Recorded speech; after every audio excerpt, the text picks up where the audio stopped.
एक लड़की थी, बहुत ही खूबसूरत। जितनी वह सुंदर थी उतनी ही ईमानदार। न किसी से झूठ बोलना, न किसी से फालतू की बातें करना, बस अपने काम से काम रखना। उसी क्लास में एक लड़का था। वो मन ही मन उससे बहुत प्यार करता था। लड़का अक्सर उसके छोटे मोटे काम कर दिया करता था।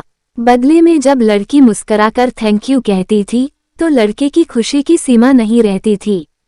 एक बार की बात है, दोनों लोग साथ साथ घर जा रहे थे। तभी जोरदार बारिश होने लगी। दोनों को एक पेड़ के नीचे रुकना पड़ा। पेड़ बहुत छोटा था। बारिश की बूंदें छन छन कर उससे नीचे आ रही थीं। ऐसे में बारिश से बचने के लिए दोनों एक दूसरे के बेहद करीब आ गए। लड़की को इतने करीब पाकर लड़का अपने जज्बातों पर काबू न रख सका। उसने लड़की को प्रपोज कर दिया। लड़की भी मन ही मन उसको चाहती थी, इसलिए वह भी राजी हो गई और इस तरह दोनों का प्यार परवान चढ़ने लगा। एक बार की बात है, लड़की उसी पेड़ ने नीचे लड़के का इंतजार कर रही थी। लड़का बहुत देर से आया। उसे देखकर लड़की नाराजगी से बोली, तुम इतनी देर से क्यों आए? मेरी तो जान ही निकल गई थी। यह सुनकर लड़का बोला, जाने मन, मैं तुमसे दूर कहाँ गया था, मैं तो तुम्हारे दिल में ही रहता हूँ। तुम्हें यकीन न हो तो अपने दिल से पूछ लो। लड़के की इस प्यारी सी बात को सुनकर लड़की अपना सारा गुस्सा भूल गई और वह दौड़कर लड़के से लिपट गई। एक दिन दोनों लोग उसी पेड़ के नीचे बैठे बातें कर रहे थे। लड़की पेड़ के सहारे बैठी थी और लड़का उसकी गोद में सर रख कर लेटा हुआ था। तभी लड़की बोली, जानू, अब तुम्हारी जुदाई मुझसे बर्दाश्त नहीं होती। तुम्हारे बिना एक पल भी मुझे 100 साल के बराबर लगता है। तुम मुझसे शादी कर लो, नहीं तो मैं मर जाऊंगी।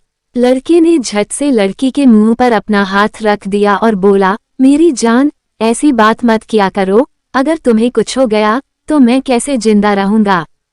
फिर वो कुछ सोचता हुआ बोला, तुम चिंता मत करो, मैं जल्द ही अपने घर वालों से बात करूंगा। धीरे धीरे काफी समय बीत गया। एक दिन की बात है, दोनों लोग उसी पेड़ के नीचे बैठे हुए थे। उस समय लड़के का चेहरा उतरा हुआ था। लड़की के पूछने पर वह रुआंसा होकर बोला, जान, मैंने अपने घर वालों को बहुत समझाया पर वे हमारी शादी के लिए तैयार नहीं हैं। उन्होंने मेरी शादी कहीं और पक्की कर दी है। यह सुनकर लड़की का कलेजा फट पड़ा।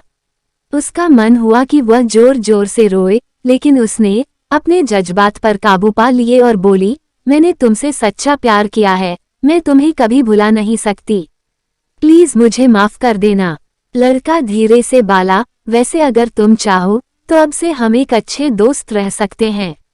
लड़की यह सुनकर जोर जोर से रोने लगी। लड़के ने उसे समझाया और फिर दोनों लोग रोते हुए अपने अपने घर चले गए। देखते ही देखते लड़के की शादी का दिन आ गया। लड़के को यकीन था कि उसकी शादी में उसकी दोस्त जरूर आएगी, पर ऐसा नहीं हुआ। हाँ, लड़की का भेजा हुआ एक गिफ्ट पैक उसे जरूर मिला। लड़के ने कांपते हाथों से उसे खोला। उसे देखते ही वह बेहोश हो गया। गिफ्ट पैक में और कुछ नहीं, खून से लथपथ लड़की का दिल रखा हुआ था और साथ ही में थी एक चिट्ठी जिसमें लिखा हुआ था, अरे पागल, अपना दिल तो लेते जा वरना अपनी पत्नी को क्या देगा। दोस्तों, आपको यह कहानी पसंद आई हो तो इस चैनल को सब्सक्राइब करें, वीडियो को लाइक करें, कमेंट करें और अपने अधिक से अधिक दोस्तों को शेयर करना ना भूलें। धन्यवाद।